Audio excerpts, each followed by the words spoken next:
एक छोटी सी कहावत है कि भाई कितना भी बैरी हो, भेद की बात छुपाना नहीं चाहिए। ये बड़े बुजुर्गों की जो कहानी है वो कुछ न कुछ हमें सिखाती है। इसी कहावत को लेकर के एक छोटी सी कहानी है गाँव की, जो हम आपको बताते हैं, जिससे हो सकता है कि घर परिवार के संबंध टूटने से बच सकें। एक बार क्या हुआ, एक छोटे से गाँव में बीच में कुआँ था, जिसमें सभी महिलाएँ पीने के लिए पानी भरने के लिए रोज़ाना जाती थीं। एक दिन क्या हुआ कि एक महिला ने उसमें से रस्सी डाली बाल्टी को पानी पीने के लिए, भरने के लिए, लेकिन रस्सी ऊपर आ गई लेकिन बाल्टी नीचे रह गई। एक बार हुआ ऐसा, 2 बार हुआ। धीरे-धीरे 4-5 महिलाओं के साथ भी यही हुआ कि वो पीने के लिए पानी रस्सी नीचे डालती थी, लेकिन वो बर्तन नीचे रह जाता था, रस्सी खाली ऊपर आ जाती थी। धीरे-धीरे ये खबर पूरे गाँव में फैल गई। अब पूरे गाँव से जो भी महिलाएँ पीने के लिए पानी लेने जाती थीं, उनकी रस्सी ऊपर आ जाती थी, लेकिन बर्तन नीचे रह जाते थे। अब क्या हुआ, धीरे-धीरे ये भी फैल गई बात कि इसमें कुछ भूत-प्रेतों का साया है, इसलिए तो बर्तन नीचे रह जाते हैं। कोई उसमें डर के दूर भागने लगे, उस कुएँ के पास कोई पीने के लिए पानी लेने नहीं जाया। अब क्या है कि उस गाँव में पीने का साधन एकमात्र वही कुआँ था, कोई हैंडपंप वगैरह थे नहीं, नल थे नहीं। धीरे-धीरे भूखे मरने की नौबत आ गई, उसमें प्यास से लोग बाग मरने लगे इधर-उधर, तो उसमें कुएँ में नीचे जाने के लिए कोई तैयार नहीं। अब क्या हुआ, कुछ दिनों के बाद उसमें से एक व्यक्ति सामने निकल के आया। उसने कहा कि हम नीचे जाने के लिए तैयार हैं, लेकिन हमारी एक शर्त है। सब गाँव वालों ने कहा, भई इसमें क्या शर्त है? बोले, जिस कुएँ में सभी लोग जो रस्सी पकड़ के हमें नीचे उतारेंगे, उस रस्सी को सबसे पहले मेरा भाई पकड़ेगा, उसके बाद बाकी के गाँव वाले पकड़ेंगे।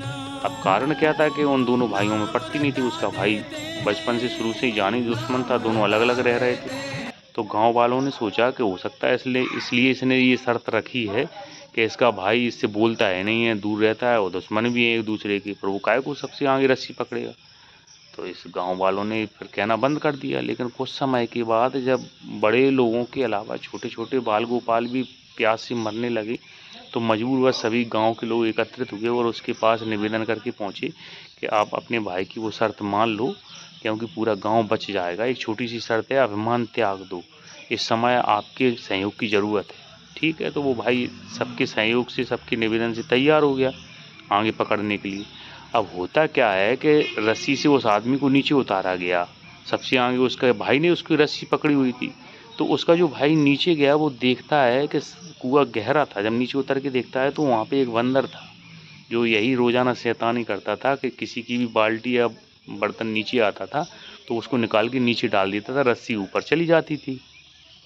तो उसने सोचा कि ये तो बंदर की वजह से हो रहा है, ऊपर सब पूरे गाँव में ये फैल गई कि भूत-प्रेत का साया है, सब डरने लगे थे, कोई तैयार नहीं था। तो उसने सोचा ये बंदर भी नीचे काहे को रहेगा, उसने उसको कंधे पे बिठाला और कुएँ के ऊपर चढ़ने लगा। अब उस जैसे ही वो ऊपर आता है तो उसके आने के पहले वो बंदर ऊपर था, कंधे पे बैठा हुआ था। तो जैसे ही सब लोगों ने बंदर देखा, तो सब लोग रस्सी छोड़ के भाग गए कि यही आदमी जो भूत था नीचे, उसने इसको बंदर बना दिया है।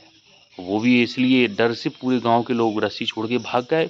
अब केवल एक व्यक्ति था जिसने रस्सी को नहीं छोड़ा था, और वो था उसका खुद का सगा भाई। तो ध्यान रखें कि भाई कितना भी बैरी हो, अंत कैसा भी हो, मुसीबत कैसी भी हो, सहयोग के लिए भाई ही साथ में आता है। और यह बात उसको मालूम थी कि कहीं कुछ अगर हादसा होता है तो गाँव वालों पे विश्वास नहीं था, आखिर में हमारा भाई हमारा साथ देगा, इसलिए उसने ये ऐसी शर्त रखी थी। अतः ये कहानी हमें ये सीख देती है कि परिस्थितियाँ कैसी भी हों, मोहल्ला पड़ोस के आसपास के सभी लोगों की जो काना-फूसी करते हैं, उनकी बातों पर विश्वास नहीं करना चाहिए, अपने भाई पर विश्वास करना चाहिए। जितना भी समय है, उसको संयोग के साथ में रहना चाहिए, क्योंकि राम भी तभी जीते थे जब उनका भाई साथ था, और रावण भी तभी हारा था जब उसका भाई उसके साथ नहीं था।